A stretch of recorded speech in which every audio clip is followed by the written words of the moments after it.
Chers amis, je souhaite vous entretenir aujourd'hui de la situation très grave subie par la 5e ville de France, notre chère ville de Nice. Depuis 3 ans et le renversement du régime de Kadhafi en Libye, le rythme des arrivées d'immigrés clandestins à Lampedusa a explosé. La France, ayant la politique d'immigration la plus laxiste et la plus avantageuse pour les migrants clandestins, notamment à cause de l'aide médicale d'État, quoi de plus normal pour ces immigrés que de quitter rapidement l'Italie pour rejoindre la France. Grâce à la passoire institutionnalisée que sont les accords de Schengen, rien de plus simple. Nice et les Alpes-Maritimes, de par leur situation géographique, sont en première ligne et le nombre de passagers clandestins arrivant via Menton ne cesse d'augmenter.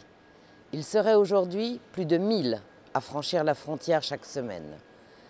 Les Niçois subissent au quotidien les troubles occasionnés par ce flux ininterrompu, notamment dans le centre-ville. Rues transformées en dépotoirs, trafic en tout genre, insécurité croissante, risque d'épidémie.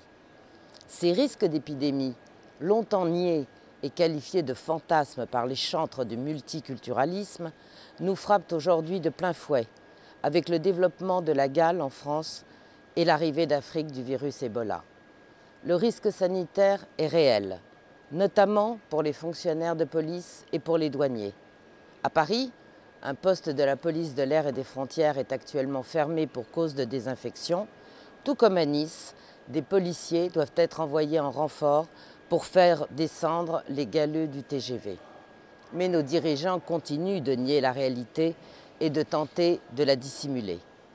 Lors de son audition par la Commission des Transports, le commissaire désigné a été interrogé sur la nécessité de suspendre les liaisons aériennes avec les pays les plus touchés par le virus Ebola.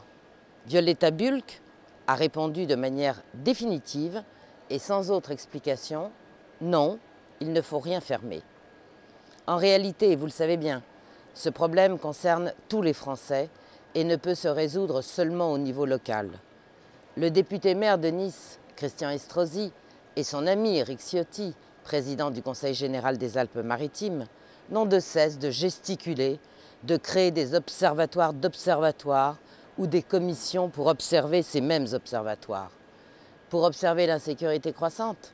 Et après, non seulement cela ne sert à rien et est coûteux pour le contribuable, mais c'est indécent. Comment osent-ils prétendre lutter contre l'immigration clandestine alors qu'ils soutiennent avec l'UMP, tant à Paris qu'à Bruxelles, les accords de Schengen qui en sont directement responsables? Ni l'un ni l'autre n'ont d'ailleurs voté l'année dernière l'amendement de Marion Le Pen visant à supprimer l'aide médicale d'État. Sans doute est-ce une des raisons pour lesquelles Christian Estrosi coupe systématiquement la parole en conseil municipal aux 2 élus du Front National. La principale cause de ce flux continu d'immigrés illégaux est bien l'application des accords de Schengen, que le Front National combat depuis toujours.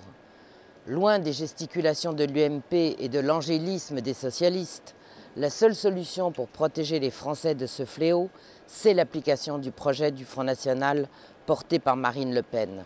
Remise en cause des accords de Schengen, suppression de la possibilité de régulariser des clandestins ou encore interdiction des manifestations de clandestins ou de soutien aux clandestins.